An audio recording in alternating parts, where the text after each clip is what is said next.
Hay otra parábola muy parecida a la que describe Mateo en uno de los evangelios, pero deuterocanónicos, que es en el evangelio de Tomás, que también se explica una parábola similar a la de los talentos o a la parábola de los 3 siervos.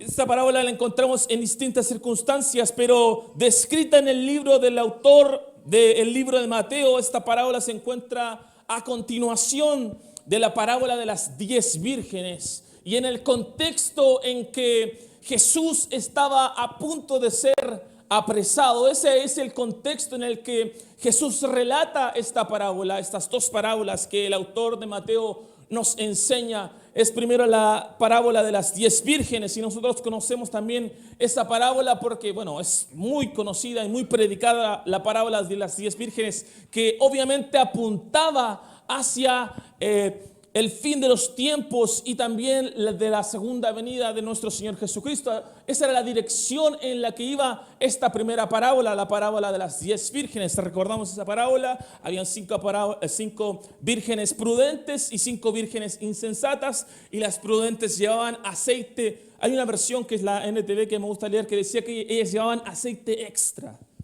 Las vírgenes prudentes llevaban aceite extra, y las vírgenes insensatas no llevaron suficiente aceite en sus lámparas para que alumbrasen. Entonces, cuando vino el novio, las damas de honor, o las vírgenes, como dice Reina Valera, fueron al encuentro del novio, pero vieron las 5 insensatas que no tenían suficiente aceite, pidieron a las que tenían aceite extra. Ellas más bien le dijeron: vayan y cómprenlo para que no nos falte a nosotros también. Entonces, cuando todo este contexto ocurre, viene el esposo, salgan a recibirles, se escucha este llamado, van las mujeres, las vírgenes prudentes, las damas de honor prudentes, y entran en las bodas, pero las 5 insensatas no lo hacen. Y al final de cuentas, la reflexión final de esta parábola es que hay que tener aceite en nuestras lámparas, hay que estar preparados, porque no sabemos el momento en que volverá, en que será el retorno de nuestro Señor Jesucristo. Obviamente, en ese tiempo, estas palabras a los oyentes a su alrededor les sonaban muy extrañas, como ¿qué conclusión será? ¿Qué querrá decir con estas palabras Jesucristo? Y luego de esa parábola menciona otra más con un contexto similar. Jesús estaba apuntando desde el capítulo 24 en adelante, estaba apuntando hacia el fin de los tiempos, estaba apuntando hacia lo que iba a ocurrir con él mismo, aunque las personas que estaban a su alrededor probablemente no lo entendían completamente. Es ahí que llegamos a nuestra parábola, la parábola de los 3 siervos, o la parábola de los talentos, que nos enseña varias cosas importantes, pero lo que me gustaría contextualizar primero, o entregar como introducción, es entender por qué Jesús enseñaba en parábolas. ¿Por qué Jesús ocupaba este tipo de discurso frente a las personas que estaban a su alrededor? Obviamente, recordemos que Jesús no solamente se encontraba con multitudes a su alrededor, sino que se encontraba con todo tipo de personas y en todo tipo de contextos. A Jesús le gustaba estar rodeado de personas, y personas de todo tipo, personas que estaban muy alegres de escuchar lo que él estaba diciendo, pero otro tipo de personas que no, como los fariseos, como los romanos, los saduceos, los religiosos de su tiempo, que les chocaba completamente el mensaje que Jesús entregaba, no les gustaba en lo absoluto. Pero había otro tipo de personas que sí estaban atentos, que sí estaban preocupados y estaban alimentándose de lo que Jesús decía. Pero hubo un momento en la predicación de Jesús que él empezó a utilizar estas parábolas. Una de las primeras parábolas que Jesús utilizó fue la parábola del sembrador. El sembrador salió a sembrar, dijo Jesús, y habían distintos tipos de situaciones en que el sembrador avanzaba y las semillas caían en distintos lugares, y cada una de esas cosas representaba distintas situaciones y distintas personas. Por lo tanto, cabe preguntarnos por qué Jesús enseñaba en parábolas, por qué utilizaba este método para predicar el mensaje del reino de Dios. Y a mi parecer, a mi entender, yo analicé y encontré 3 razones principales por las que Jesús hacía esto. Una de esas es que Jesús era un predicador excelente. Si encontramos en la palabra de Dios distintos tipos de predicadores, vamos a escuchar, yo sé que a mi hermano, al pastor Fernando Andrés, le gusta mucho Pablo, y él habla de Pablo. Bueno, usted va a encontrar a Pablo predicándole a las distintas iglesias, y a todas las iglesias les habla de forma distinta. A los Gálatas, paren de circuncidar a las personas. A los filipenses, los filipenses son geniales. Y así, bueno, Pablo, usted ya están los miércoles, están estudiando Romanos, bueno, y se van a encontrar con las distintas cartas paulinas y van a encontrarse con Pablo como predicador, muy buen predicador, pero Jesucristo obviamente era el maestro, era el mejor de todos los predicadores de su tiempo, era el que captaba la atención de las multitudes cuando abría su boca y empezaba a enseñar, no solamente porque Él era Dios manifestado en carne, no solamente porque Él tenía todo el conocimiento y todo el saber. Recordemos que cuando Jesús era niño, a los 12 años de edad, se pierde de sus padres y José y María lo encuentran enseñando en el templo a los maestros que estaban ahí y escuchaban y preguntaban a Jesús, y Jesús a su corta edad podía responder y hablar con todos los maestros de la ley judía, porque Él era Dios manifestado en carne, tenía todo el conocimiento, pero más allá de eso también tenía las capacidades de oratoria necesarias para el contexto en el que se encontraba y poder explicar. Así que una de las razones por la que yo creo que Jesús hablaba en parábola era para poder captar la atención de la gente. Si usted es predicador, ha predicado alguna vez, se ha parado frente a algún grupo de personas, o a lo mejor no predica la palabra de Dios, pero se ha parado a disertar en su curso, si alguna vez le tocó disertar en su colegio, en la básica, en la media, en la universidad, le tocó disertar, o si usted es profesor, porque hay varios profesores dentro de la congregación, y le ha tocado tener que enseñarle a un grupo diverso de alumnos y personas, estudiantes a su alrededor, se dará cuenta que una de las cosas que más cuesta es captar la atención de las personas.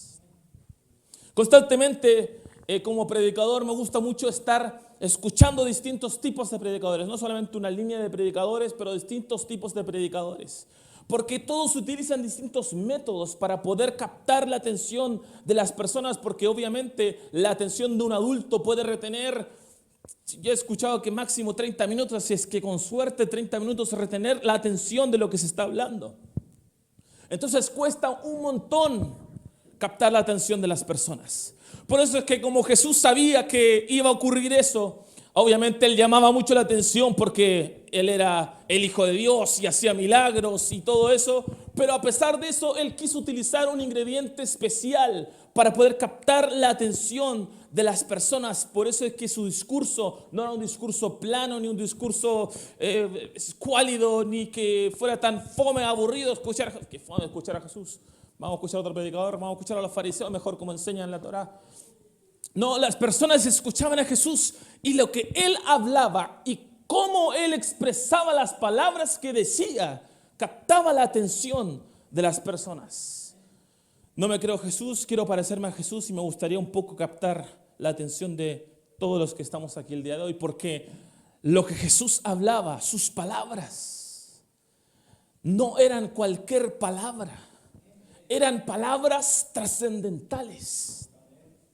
Eran palabras que podían transformar el rumbo de las personas. No solamente los milagros que Él realizaba, porque la gente, las multitudes que lo seguían porque Él hacía milagros.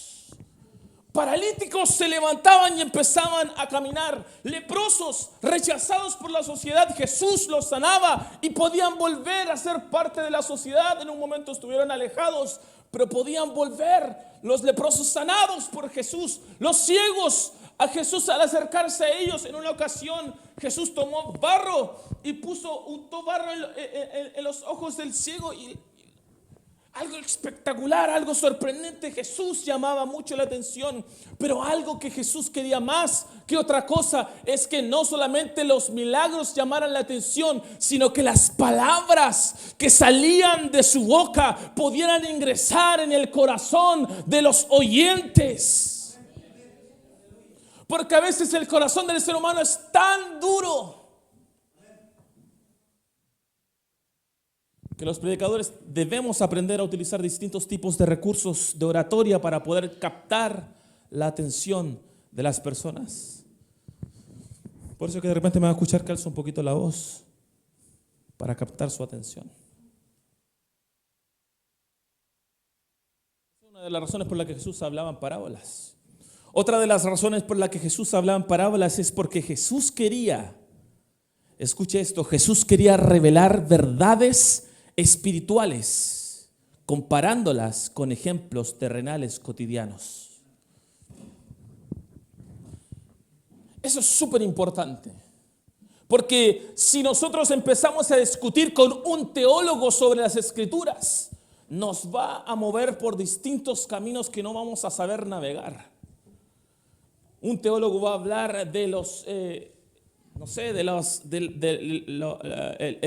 lenguaje con el que fue escrito, el idioma con el que fueron escritos los distintos libros y de recuperar distintos recursos y tecnicismos que probablemente no vamos a entender en lo absoluto respecto de la palabra de Dios, porque ninguno de los que estamos aquí somos teólogos, según tengo entendido.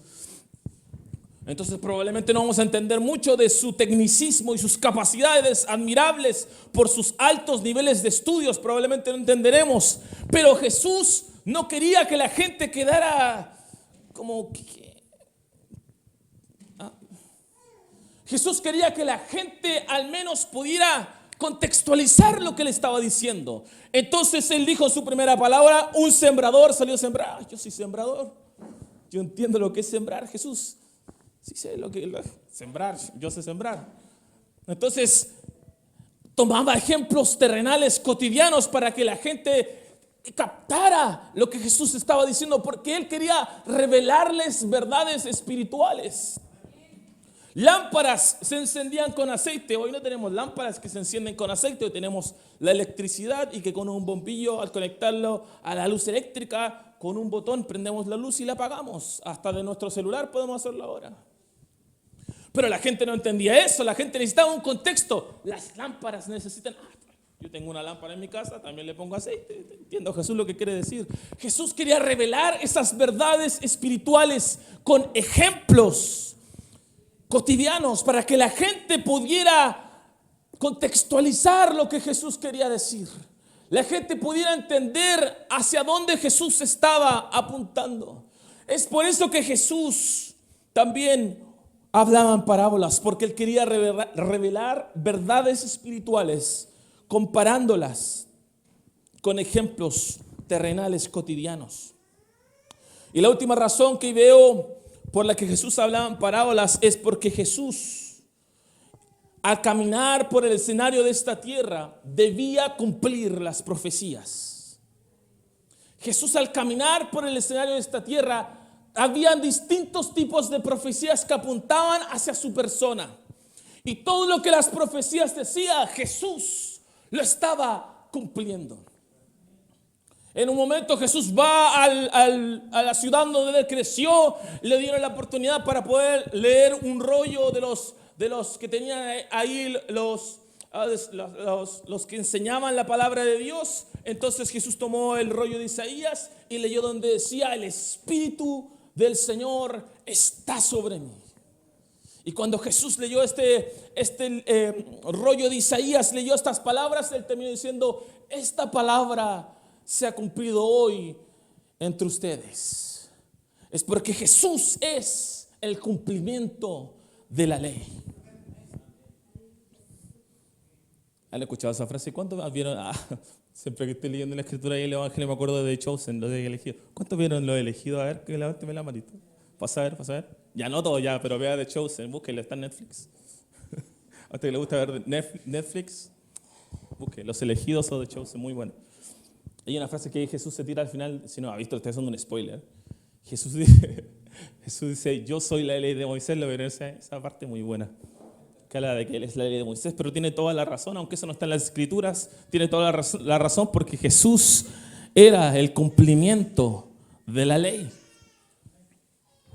Jesús debía cumplir las profecías. Es por eso que el libro de Salmos capítulo 78 versículo 1 y 2 dice estas palabras: oh pueblo mío, escucha mis enseñanzas, abre tus oídos a lo que digo, porque te hablaré por medio de una parábola, te enseñaré lecciones escondidas de nuestro pasado. También lo relata Salmos 49, versos 3 y 4. Pues mis palabras son sabias y mis pensamientos están llenos de buena percepción. Escucha con atención muchos proverbios y resuelvo enigmas con la inspiración del sonido de un arpa.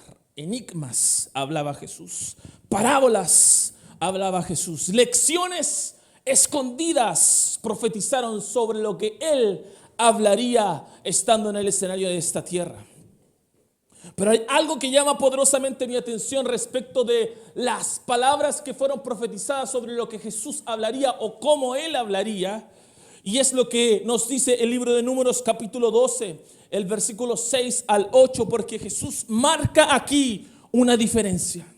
Él dice esto en Números capítulo 12, versículos 6 al 8. Si hubiera profetas entre ustedes, yo el Señor me revelaría en visiones, les hablaría en sueños. Eso está diciendo el Señor. Si hubiera profeta entre ustedes, yo el Señor me revelaría en visiones, les hablaría en sueños. Esa sería la forma que yo ocuparía para hablarles. Es una forma de hablar. Yo ocuparía esta forma para hablar. El verso 7 dice, pero no con mi siervo Moisés. Jesús está marcando aquí una diferencia importante. Si hubiera profeta entre ustedes, yo les hablo con visiones y sueños. Pero aquí está la diferencia. Pero no con mi siervo Moisés. De toda mi casa, Él es en quien confío. Y el verso 8 dice esto, yo le hablo a Él cara a cara. Y exclama con claridad y no en acertijos. A su siervo le hablaba con claridad y no con acertijos. Es importante la diferencia que marca el Señor de cómo le habla a las personas en general, pero cómo le habla a sus servidores. No solo lo que habla, pero cómo lo habla. Es por eso que de esta parábola de los talentos o de los 3 siervos puedo extraer 3 principios importantes que quiero rápidamente comentarle, aunque me pidieron que predicara largo, pero voy a tratar de avanzar conforme pueda. Quiero extraer 3 principios de la parábola de los talentos. Uno de ellos es que el Señor prefiere trabajar en equipo. El Señor prefiere, ¿cuántos saben que el Señor prefiere trabajar en equipo? Porque Dios puede hacer todo el trabajo Él solo. Dios no te necesita a ti y no me necesita a mí. Él puede hacer lo que Él quiera, cuando quiera, como quiera, Él solo con un chasquido de sus dedos. Pero a pesar de eso, Él prefiere trabajar en equipo. Él pudo haber dicho, voy a elegir a alguien que me sirva, a un sucesor nomás. Voy a elegir a un apóstol. De todo esto, saber quién es el mejor. Mateo me gusta a mí. Ya, Mateo. Voy a elegir a Mateo. Mateo, tú vas a ser mi apóstol. Y a ti te voy a mandar y te voy a dar poderes ilimitados. Así que anda, sana a la gente y te vas a teletransportar. Más todavía, teletranspórtate. Así que cuando te salgas de aquí, teletransporta allá. Y si rápidamente vas predicando. ¿Qué te parece si te doy esas habilidades? Jesús tiene todo el poder para hacer lo que Él quiera. Él pudo haber hecho así, poder elegir a una sola persona. Pero Él eligió a 12 apóstoles y a múltiples discípulos. Y en la parábola de los talentos, cuando el amo, el Señor, llama a sus servidores, no aparece uno, aparecen 3. Y a mí me llama poderosamente la atención que el Señor está dispuesto a tomar distintas personas, diferentes unos de otros, con distintas personalidades, con distintas capacidades. Él está dispuesto a ponerlos juntos a trabajar. Es sumamente complicado, hermanos. Usted que está en algún trabajo y tiene compañeros de trabajo, es sumamente complicado lidiar con personas. Los que son jefes también, muy complicado lidiar con empleados. Es un tema complejo. Los que tienen compañeros del colegio, es complicado lidiar con compañeros, con distintas personas, con distintas personalidades, todos distintos unos de otros, todos nacieron en distintos contextos, todos muy diferentes y diversos. El ser humano es muy diverso entre sí, hermanos, en el Señor, pero Dios quiere que aprendamos a trabajar en equipo. Dios quiere que aprendamos a trabajar con otras personas. Dios no quiere que tú estés solo. Si fuera así, Él no hubiera edificado su iglesia y tú podrías estar relacionándote con Dios solo, sin que nadie estuviera a tu alrededor. Si no fuera así, Dios no hubiera creado a la familia. Porque no, mejor, ¿para qué va a haber personas peleándose, hermanos peleándose, maridos peleándose? Mejor cásense y sepárense. Jesús no piensa así. Él diseñó todo para que estuviéramos en grupo, para que estuviéramos trabajando, y lo que hiciéramos, lo hiciéramos aprendiendo a trabajar en equipo. El Señor pudo haberle confiado a uno solo sus bienes, el Señor de esta viña, todos sus bienes, una sola persona, y tú administralo y haz lo que quieras con ese dinero. Es por eso que el libro de Eclesiastés, capítulo 4 y el versículo 9 dice: es mejor ser dos que uno, porque ambos pueden ayudarse mutuamente a lograr el éxito. Si uno cae, el otro puede darle la mano y ayudarlo.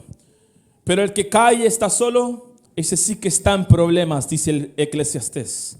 Del mismo modo, si dos personas se recuestan juntas, pueden brindarse calor mutuamente. Pero ¿cómo hace uno solo para entrar en calor? El verso 12 dice: alguien que está solo puede ser atacado y vencido, pero si son dos, se ponen de espalda con espalda y vencen. Mejor todavía, dice Eclesiastés, si son tres, porque una cuerda triple no se corta fácilmente. Una cuerda triple, iglesia, no se corta fácilmente. Es por eso que el Señor prefiere que trabajemos en equipo.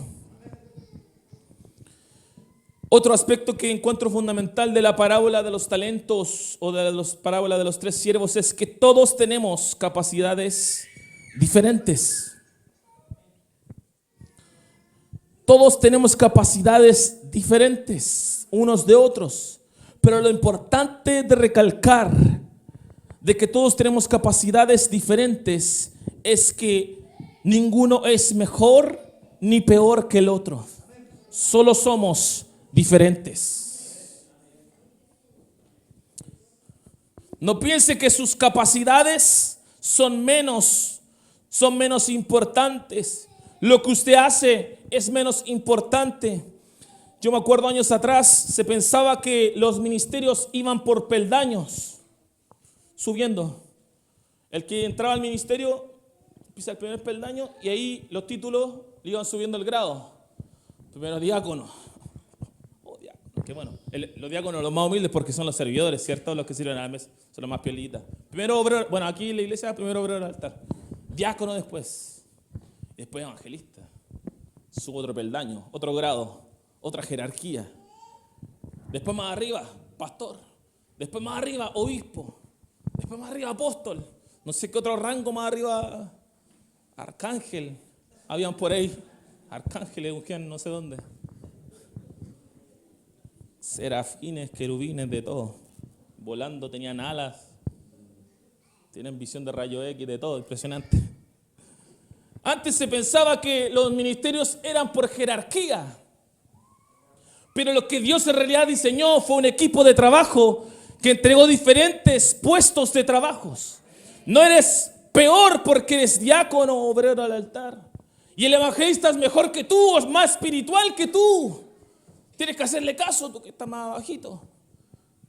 Hermanos, no es así. Dios diseñó el ministerio para que podamos trabajar en diferentes áreas. Por eso es que hay distintos miembros en el cuerpo. Porque las manos no pueden hacer la labor de los ojos. Los ojos no pueden hacer la labor de los pies. Son diferentes, pero los dos son importantes.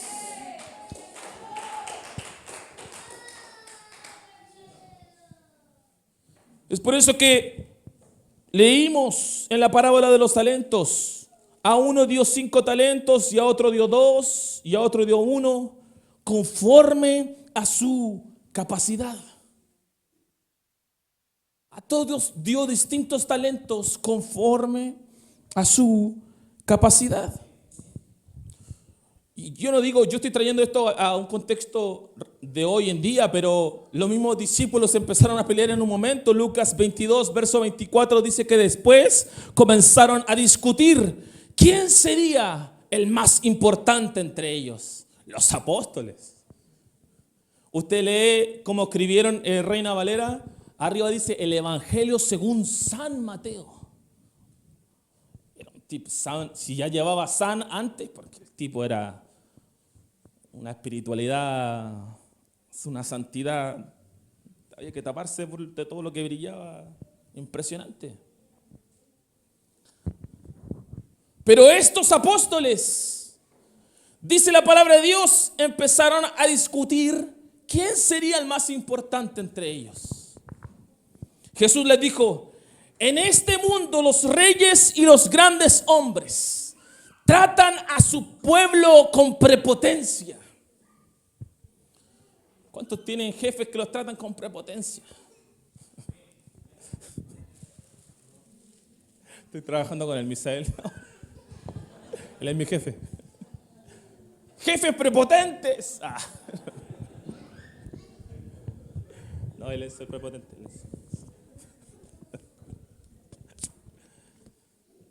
Pero eso es lo que dijo Jesús. En este mundo, los reyes y los grandes hombres tratan a su pueblo con prepotencia. Sin embargo, son llamados amigos del pueblo. Verso 26, pero entre ustedes será diferente. Jesús le dijo a sus discípulos: entre ustedes. Yo les aconsejo que entre ustedes será diferente. Ustedes van a marcar una diferencia entre las demás personas a su alrededor. Ustedes van a marcar una diferencia entre cómo se tratan los demás y cómo se tratan entre ustedes. Ustedes son hermanos. Siempre le recuerdo a mi hermano esta historia cuando éramos chicos. Porque cuando éramos chicos con mis hermanos nos llevamos por poquita edad. Todos nos llevamos como por 1 año, por 2 años de diferencia. Somos 6, así que todos en un momento fuimos chicos. Sí, amén, amén. Confirma nomás, hermanas, no hay problema, sí. Estamos en confianza. Y cuando éramos chicos nos peleábamos, como niños chicos. Nos peleábamos entre nosotros. Y una de las características, amén, digo, hay otra más que confirma, ¿cierto? Que no estoy inventándola, para que no piensen que estoy inventando la historia de mi infancia. Amén, gracias, habla. Cuando éramos chicos teníamos diferencia entre nosotros, nos peleábamos en ocasiones, no tan violentamente, así como, pero sí discutíamos entre nosotros como hermanos. Éramos 6, 4 hombres, 2 mujeres, sí, era un poco complejo, era un poco complicado.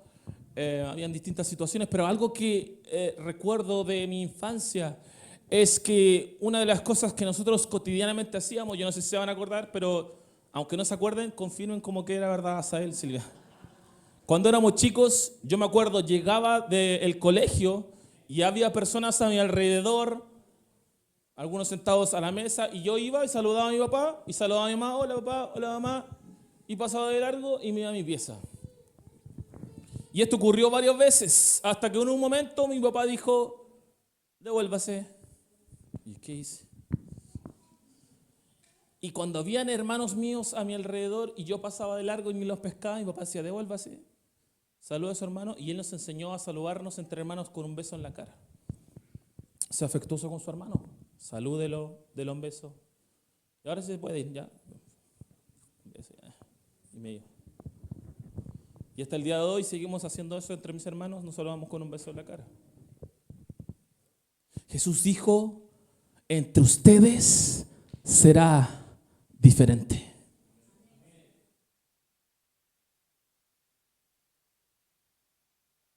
ustedes será diferente.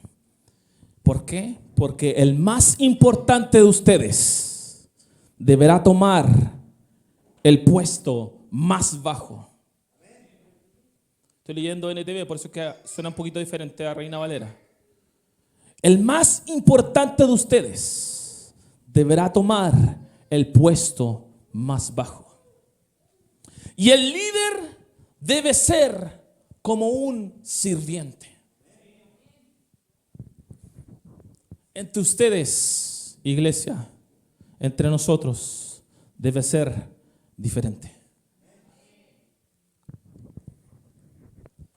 Porque todos tenemos distintas capacidades diferentes unas de otros. Todos realizamos distintas labores, pero hermanos, no menosprecies la labor de tu hermano. No menosprecies lo que uno hace o lo que el otro no hace. Es que yo estoy haciendo esto, pero los demás no están haciéndolo. No menospreciemos la labor de nuestros hermanos. No miremos en menos.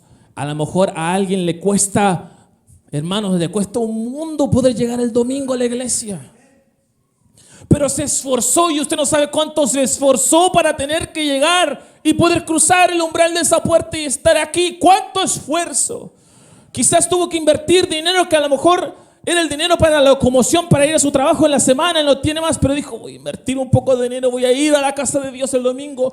Y esta hermana ha llegado tan tarde y que casi veces ni viene. No debemos tratarnos así entre nosotros, hermanos, en el Señor. Jesús dijo, si quieres ser el más grande, si quieres ser el mayor, si quieres ser el líder, si quieres ser el más importante, debes ser un servidor. Debes servir a los demás. No eres el más importante porque eres el más espiritual. ¿Cómo medimos la espiritualidad de los demás? ¿Hay algún rango, alguna medida, alguna regla que Jesús puso para que nosotros midiéramos a los demás cuán espirituales o cuán menos espirituales son? Jesús no nos entregó esos parámetros. Jesús nos dijo, si tú quieres ser más grande, si tú quieres ser un líder, tú tienes que servir a los que están a tu alrededor. Jesús mismo dijo, yo no vine para que me sirvan. No quiero que me estén sirviendo a mí. Yo vine para servirlos a ustedes.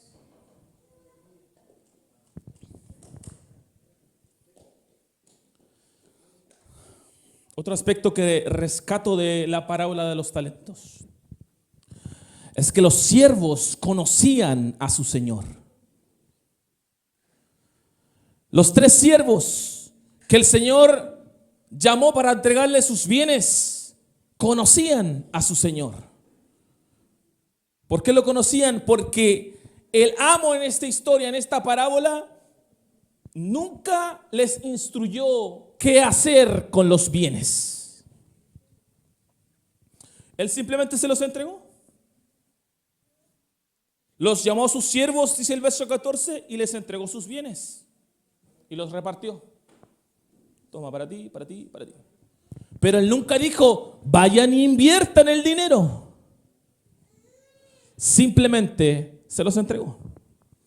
Entonces, ¿cómo sabían ellos que tenían que invertirlo? Porque después llegó a arreglar cuentas. El último, el que tenía un talento, le dijo, Señor, yo sabía, yo conocía que tú eres un hombre duro, que eres un hombre severo, dice otra versión. Y él nunca lo negó. De hecho le dijo, sí, tienes razón, yo soy severo y soy así, así, así, como tú dijiste. Porque los siervos conocían a su Señor. Y sabían que si es que él no les daba ninguna instrucción, si él les estaba entregando sus bienes en sus manos, ellos sabían que algo tenían que hacer. Ellos conocían a su Señor. ¿Y sabe por qué? Cuando conocemos a alguien bien es porque hay un nivel de confianza diferente.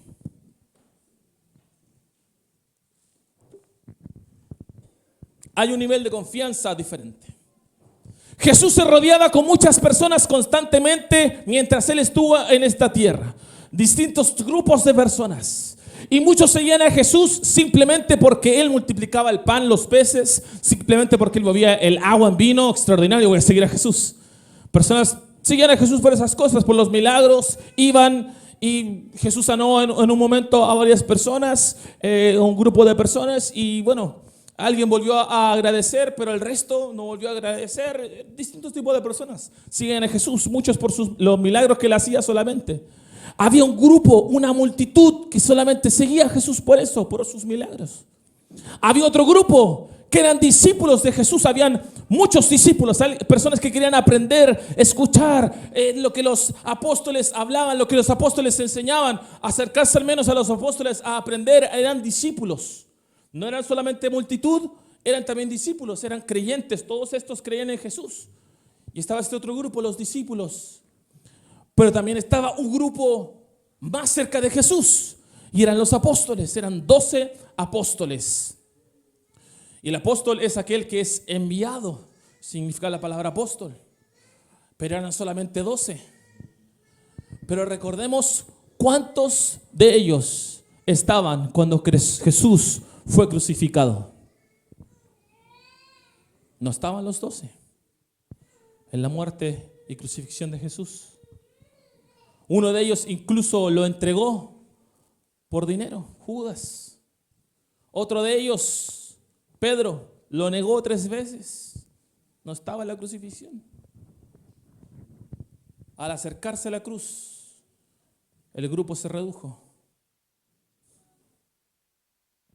Recordemos la historia de Marta y María. Marta era la que servía alrededor y se empezó a quejar con Jesús porque su hermana no le ayudaba a servir, pero Jesús le dijo: es que ella ha elegido la mejor parte, que no le será quitada. María estaba a los pies de Jesús, estaba muy cerca de Él. Hay distintos tipos de personas y todos podemos acercarnos a Jesús. Jesús no es un hombre selectivo que tiene favoritos. Dios no es hombre que tiene favoritos selectivos, que selecciona personas. Este está pintado para ser apóstol. Así que con este me voy a quedar más cerca. Acércate más. Había uno por ahí que se hacía llamar el discípulo amado, Juan. Pero el único que decía que era el discípulo amado era el mismo en su libro, el libro de Juan. Que él era el que Jesús amaba. Pero Jesús en realidad le abrió las puertas a todo el mundo. Todo el que quería acercarse más a Él podía hacerlo.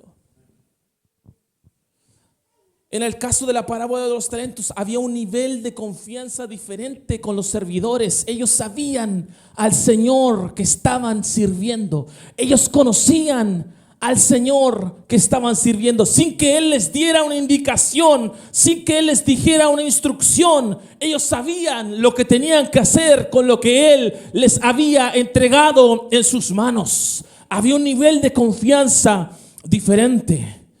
Y no solamente ellos confiaban en su Señor, pero su Señor también confiaba en ellos. Y eso les asignó a los servidores un valor distinto. Él les entregó algo en sus manos tan valioso. Yo no sé si alguno de nosotros sería capaz de hacer lo que este señor hizo.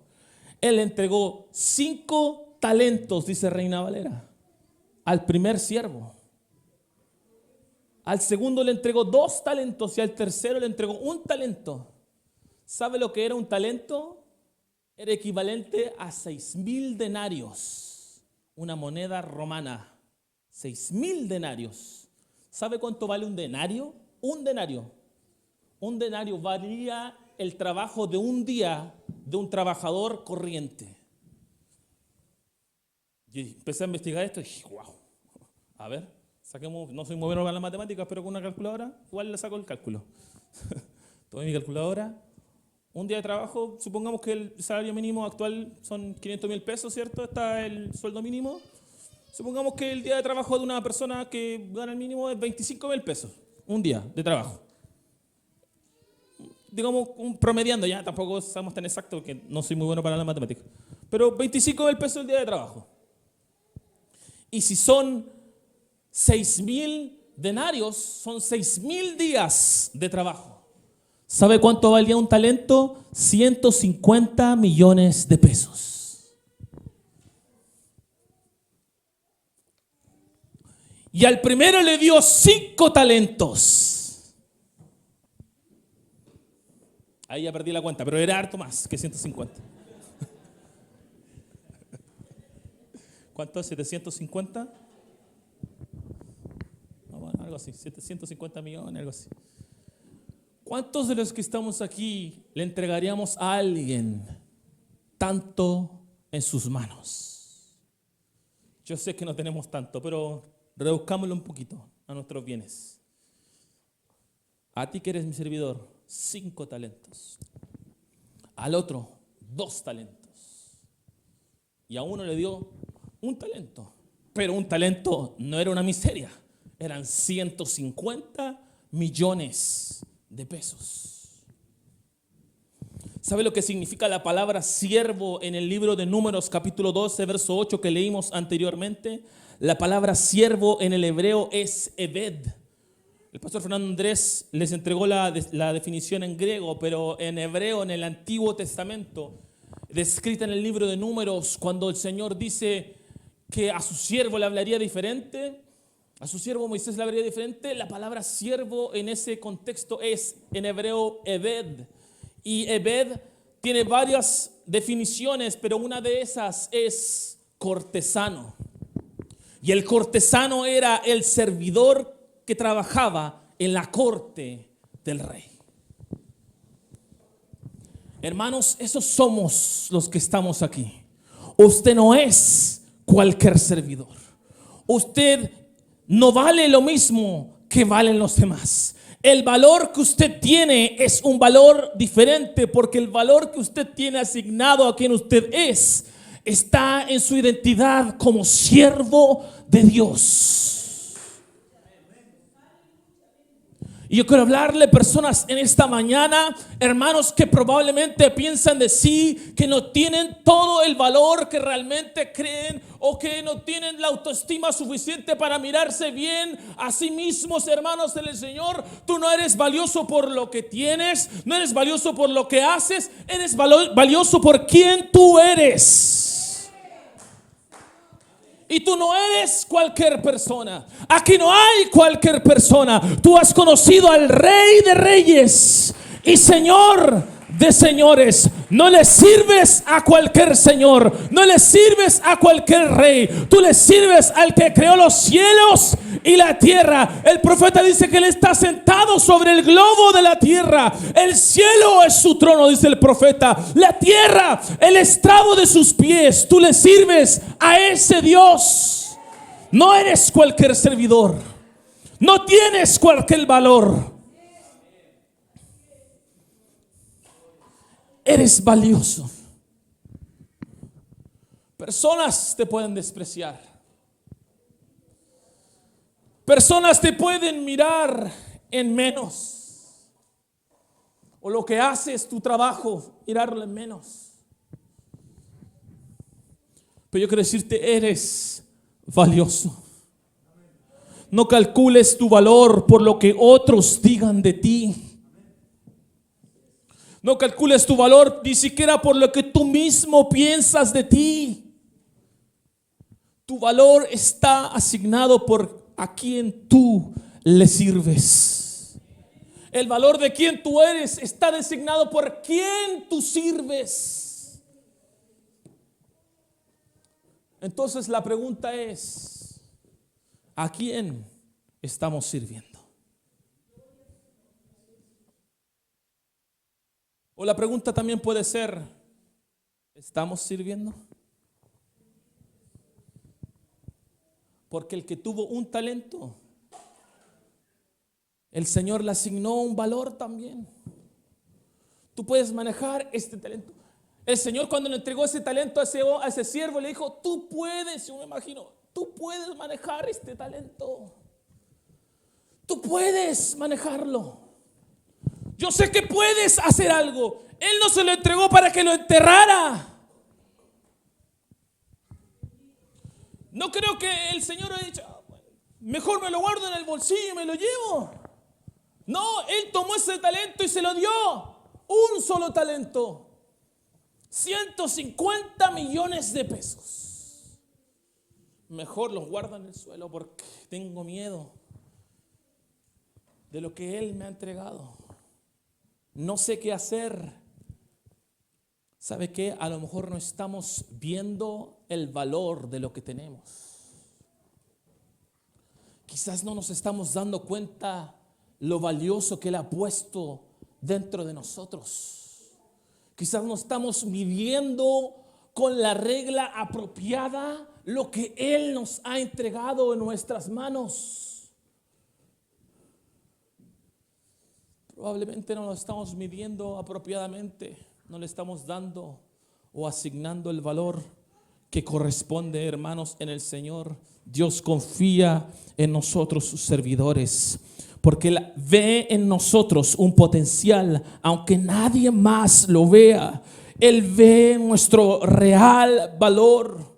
Tu servicio, hermanos, es valioso. Dios ve lo que nos cuesta y nuestro esfuerzo.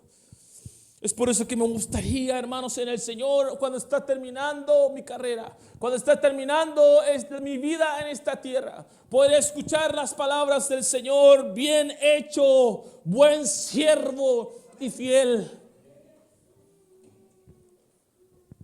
En lo poco has sido fiel, sobre mucho te pondré. Pero al siervo que tenía el talento y lo escondió, le dijo: siervo malo y negligente. Otra versión dice: siervo perezoso. Malo y perezoso. ¿Qué estamos haciendo con lo que Dios ha puesto en nuestras manos? ¿Por qué no nos ponemos en pie?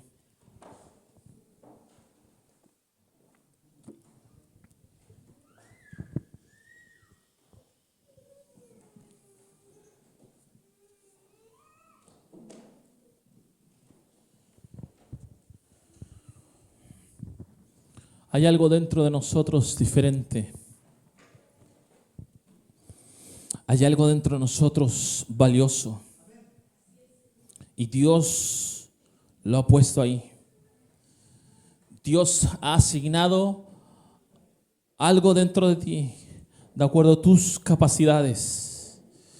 Y el mismo que te entregó esto en tus manos es el mismo que te va a ayudar a seguir adelante. Es el mismo que te va a sostener en los procesos de esta vida. Es el mismo que te va a destacar cuando los demás te miran en menos. Es el mismo que va a cambiar tu mentalidad cuando tú mismo piensas de ti lo peor. Eres valioso en las manos de Dios. ¿Por qué no levantas tus manos en el nombre de Jesús en esta hora?